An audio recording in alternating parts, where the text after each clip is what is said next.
ठोंट लगवावे के पड़ीला। ई कहे के मतलब इनके टेंट लगवावे के पड़े।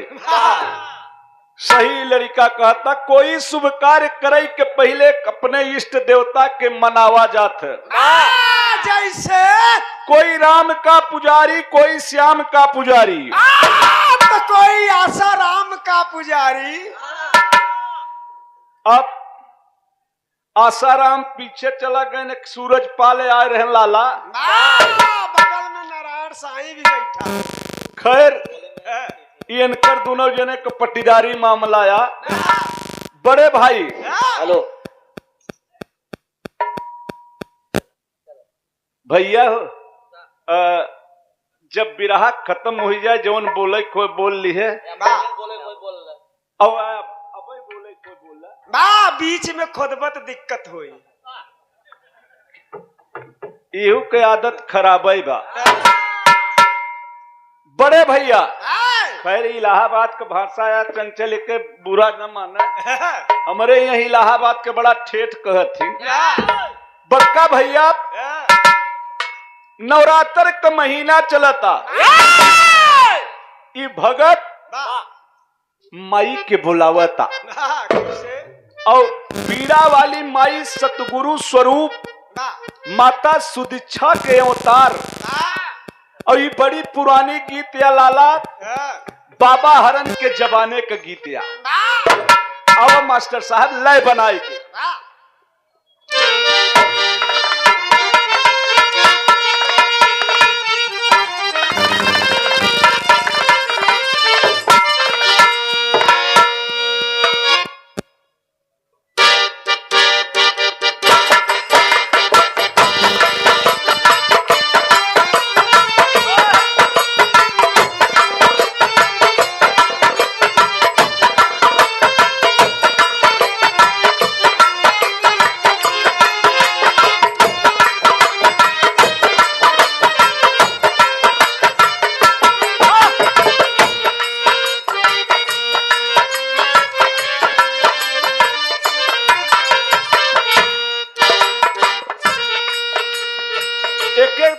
दादा राम आधार कभों कभों गाँव झूसी वाले, उनकर अंदाज कुछ अलग रहा मास्टर साहब। रतिया का मोरी भवानी धीरे धीरे ना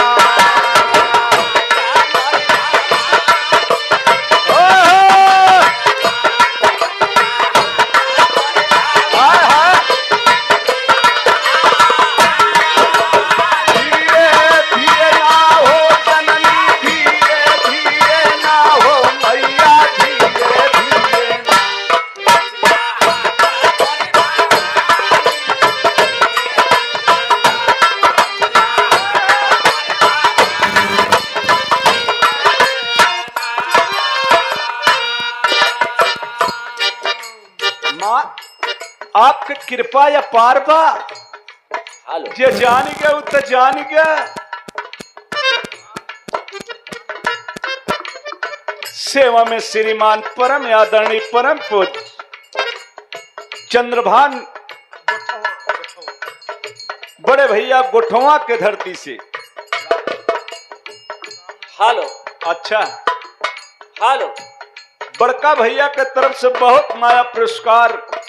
मालिक सुखी रखें, आपका परिवार सुखी रहे। सुने वाले मित्र जरा गौर करना बड़का भैया, ये भगत बोलावता कर जोरे खड़ा सवाली बीड़ा बाली माँ।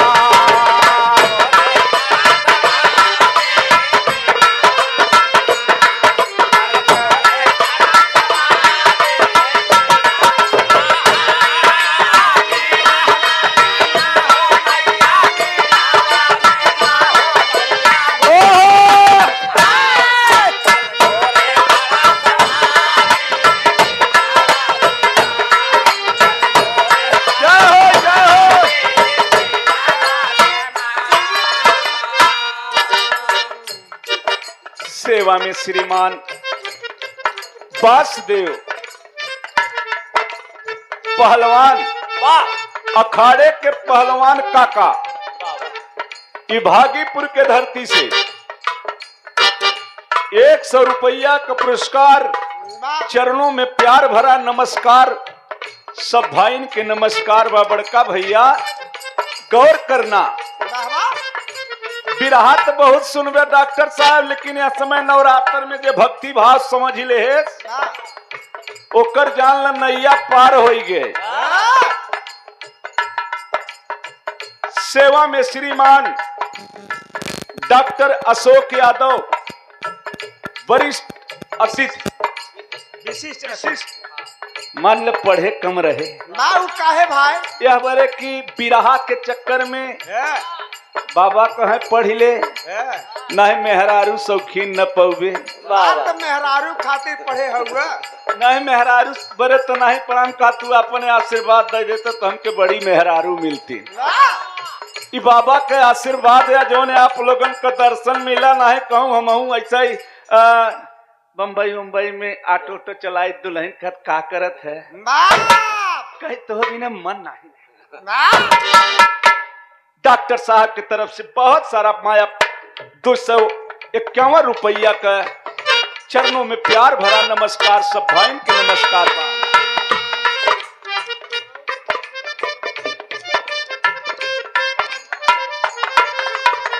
सेवा में श्रीमान बहु कंपनी साउंड कंपनी बहुत सुंदर तोहार बाजा बा, मशीन तोहार बढ़िया बा। मोहम्मदाबाद का धरती से ओसे का मतलब बा मालिक सुखी रखे, पूरा परिवार सुखी रहे। बड़े भाई माँ आपकी कृपा या पार बा। कभी ने भाव दिया डॉक्टर साहब का खप्पर वाली माँ जगदम्बे तोहर सहारे गाड़ी दी, गणपति गौरी गंगा मैया जगत तारणी माई दी, घनन घनन घंटा मंदिर में सुबह शाम गंगाई दी, चौमुख सोहे नाम चंद्रिका चंद्री शीश झुकाई।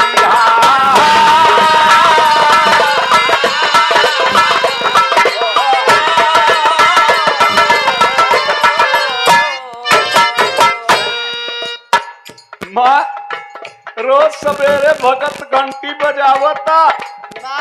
इन नवरात्र के महीना में आपकी कृपा अपार बा।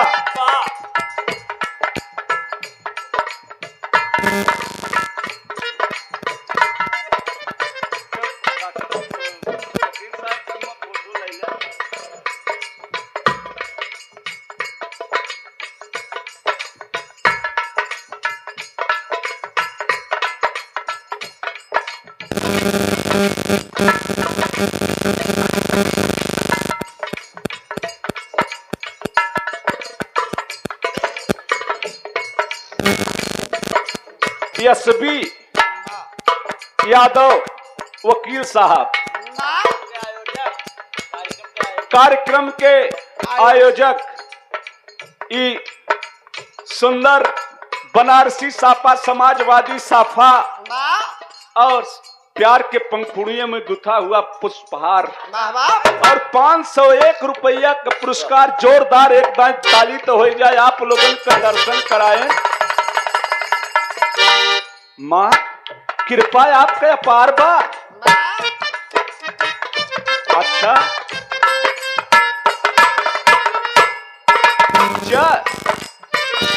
तो 56 कोटि भवानी आवा, 56 कोटि भवानी आवा।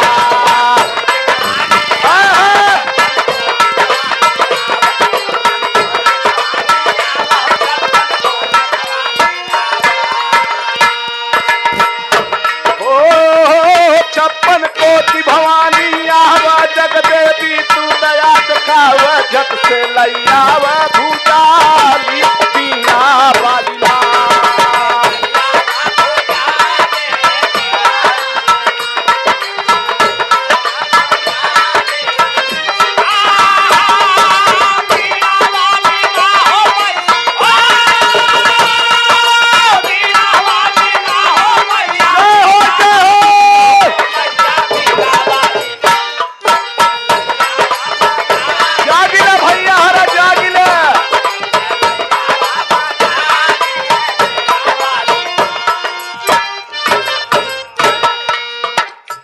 सुनने वाले मित्र गौर करना। वाह तेरी महिमा ब्रह्मा विष्णु पिजड़ा दिया बनाई जी, ठकुरानी के भाला जी के तीन आंख लौलाई जी, डटी रहू महफिल में मैया ये तनई अरज लगाई जी, ढोल नगाड़ा बजत बात कई बाजत बा सहनाई।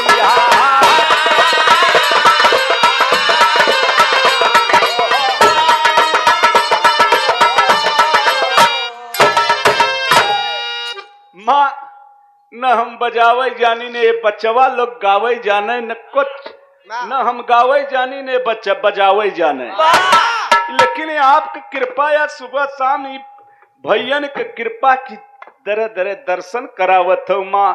अगर आवे में कतल तोह देरी होता तब तलक राम से बढ़ के राम कर दासा, मोरे मने अति विश्वासा राम से बढ़ के राम कर दासा। भैया तो ताने गदा अंजनी लाला, ताने गदा अंजनी लाला, कहो दादा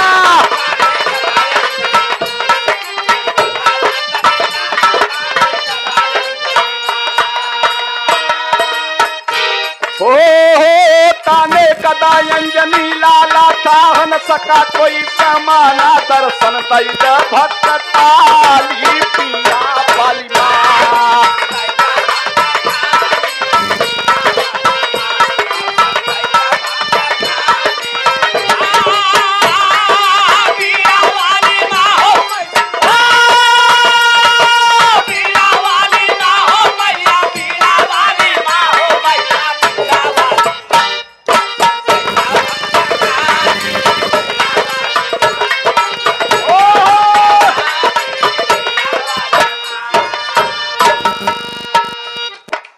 राज बहादुर, जंग बहादुर,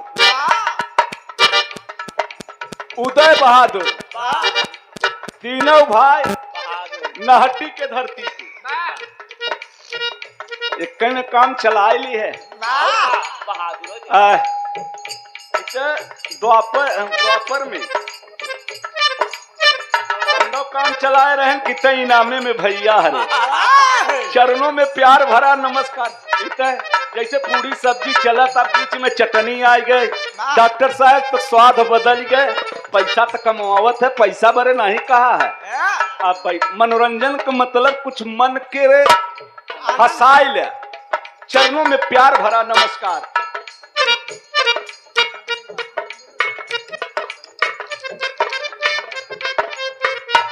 हमारे धर्म के पिताजी कहर बैठा है बाबूजी, धर्म के पिताजी राम नारायण यादव, हमारे साढ़ू के पिताजी, हमारे पिताजी।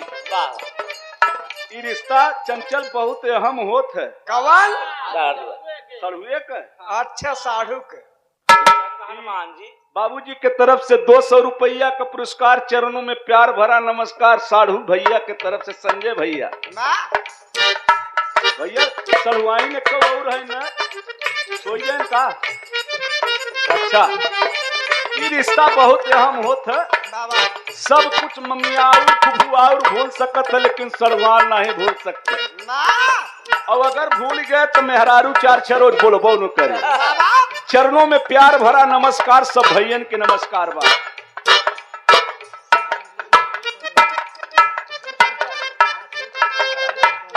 सेवा में श्रीमान शिव शंकर मौर्य भदोही के धरती से बहुत माया पुरस्कार। मालिक सुखी रखें, आपका परिवार सुखी रहे बड़े भैया।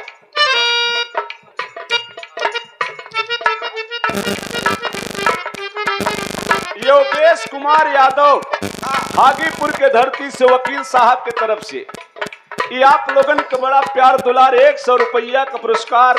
चरणों में प्यार भरा नमस्कार, सब भाई के नमस्कार बा।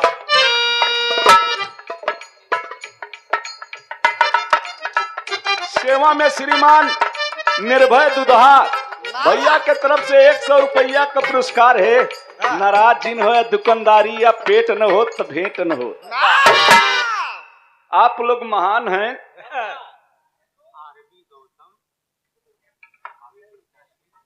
आरबी गौतम भावी प्रत्याशी जिला पंचायत सदस्य वार्ड नंबर 2 धनुपुर के धरती से हमारे पड़ोसी ये 251 रुपया का पुरस्कार, चरणों में प्यार भरा नमस्कार। सब भाई इनके नमस्कार। आवा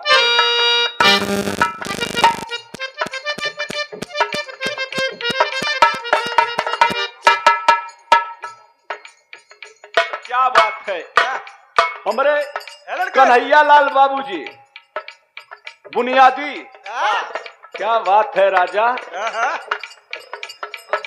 मखदूमपुर के धरती से चरणों में प्यार भरा नमस्कार। सब भाई इनके नमस्कार। बा बड़का भैया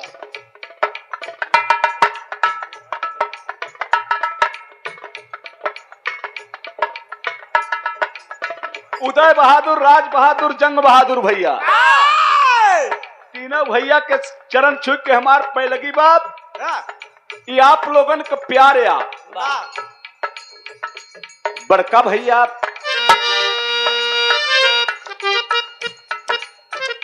तो ताने गदा अंजनी लाला, ताने गदा अंजनी लाला।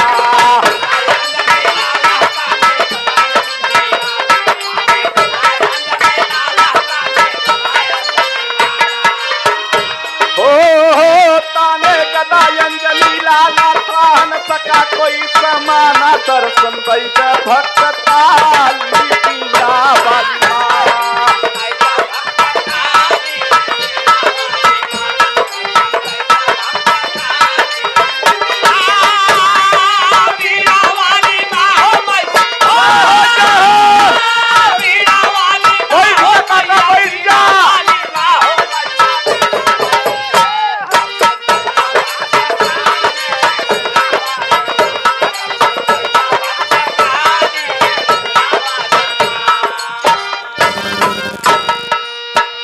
सेवा में श्रीमान विमल यादव भागीपुर की धरती से वंदना करीब चलता। दोस्त आप लोग महान हैं। 100 रुपया का पुरस्कार मालिक सुखी रखें। सुने वाले मित्र धनुधारी के तू ही छैया, केवल अर्ज लगाईगी, नहीं पाठ में पूजा थाली अर्जी रही सुनाईगी। परम पिता परमेश्वर हैं, अब ये कई बात बताईगी। फहरे झंडा गगन के ऊपर, सुन ले बात बिचारी।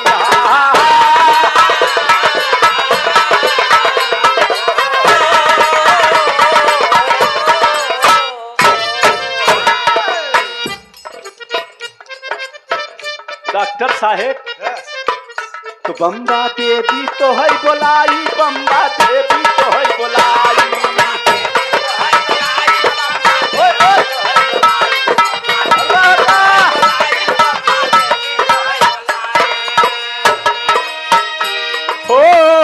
बम्बा देवी तो है बोलाई, भोपे देवी पार लगाई, नहीं आखे गया सवाली पिया बाला।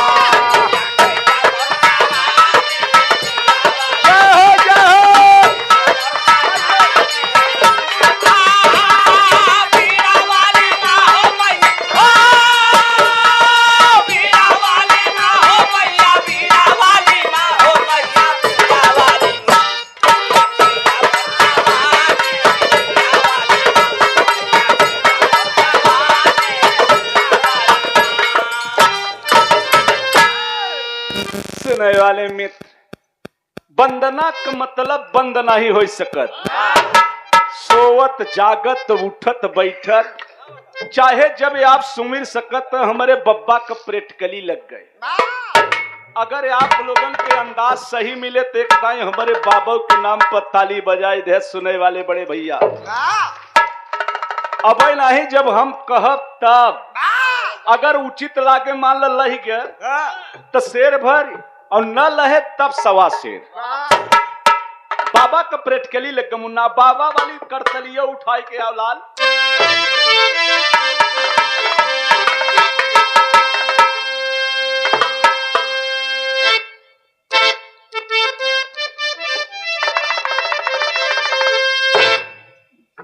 बिरहा मुकाबला 28 अक्टूबर शाम 8 बजे। गायक चंद्रभूषण यादव, गायिका रुचि यादव प्रतापगढ़ स्थान खिदिर खिदिरपुर बहादुरपुर खिदिरपुर तो बोला है अगवा। देखा भाई कहा पढ़े कम है बहुत ज्यादा खिदिरपुर बहुपुर दशहरे के धरती पर आप लोग आनंद लिया। दोनों कलाकार बहुत सुंदर हैं। अध्यक्ष रामचंद्र बिंद 100 रुपया का पुरस्कार। मालिक सुखी रखे, पूरा परिवार सुखी। आप लोग आनंद लिया। दोनों कलाकार बहुत सुंदर हैं।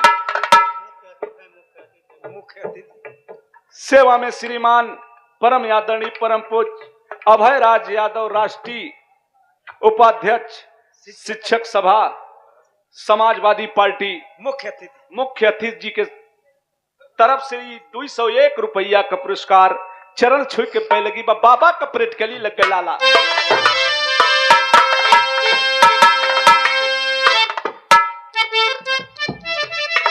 बिरहा मुकाबला 15 अक्टूबर शाम 8 बजे।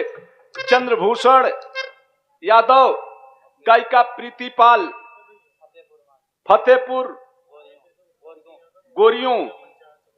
ई भैया के तरफ से पप्पू विश्वकर्मा 101 रुपया का पुरस्कार। चरणों में प्यार भरा नमस्कार। सब भाई इनके नमस्कार।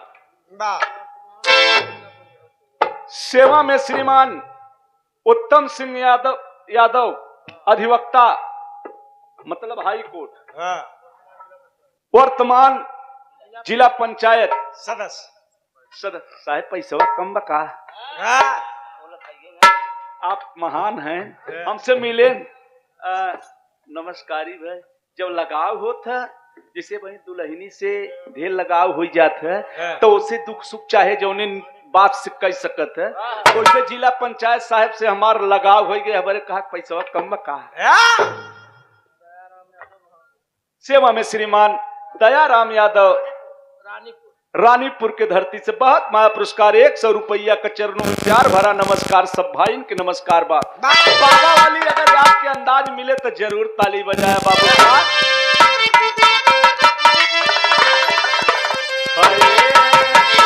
नयनवा में राम बस गए, राम राम राम राम यार मोर राम।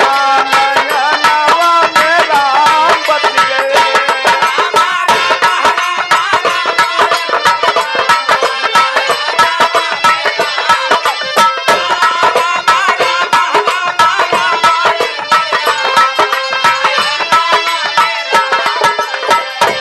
अपने व्रत गुरु तक पावा जिया नवा नया नवा में राम बस गए।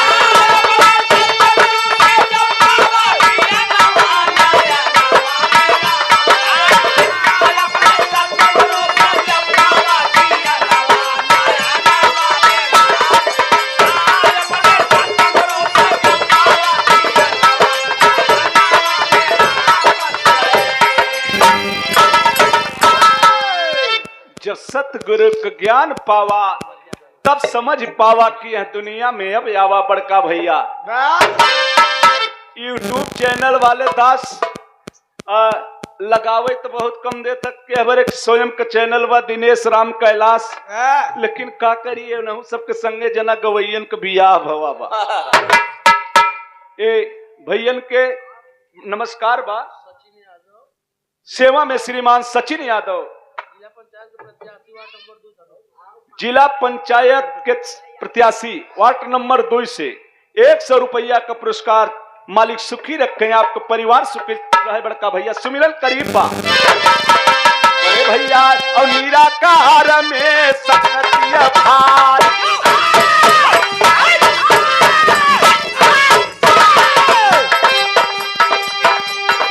भैया भैया नेताजी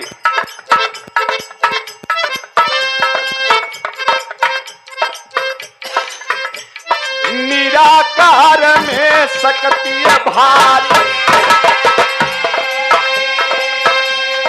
कहीं का दास पुकारी जी।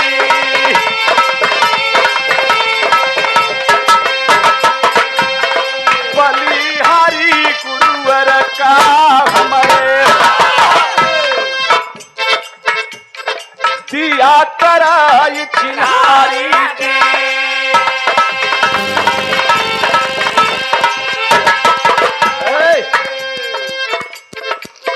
अगर सही पहचान न करबे तो धोखा खाई जाबे। एक जने साइकिल से जात रहे, हम सकल रहे, पहचान नहीं पाए, कहे बहनोई नमस्कार। आप वो 5 फिरन तो कहीं गलती हुई है। डॉक्टर साहब देखे एक तो सबसे बड़का पदव देहन और दूसरे गलती मानत चिन्हारी नहीं के, इसलिए चीन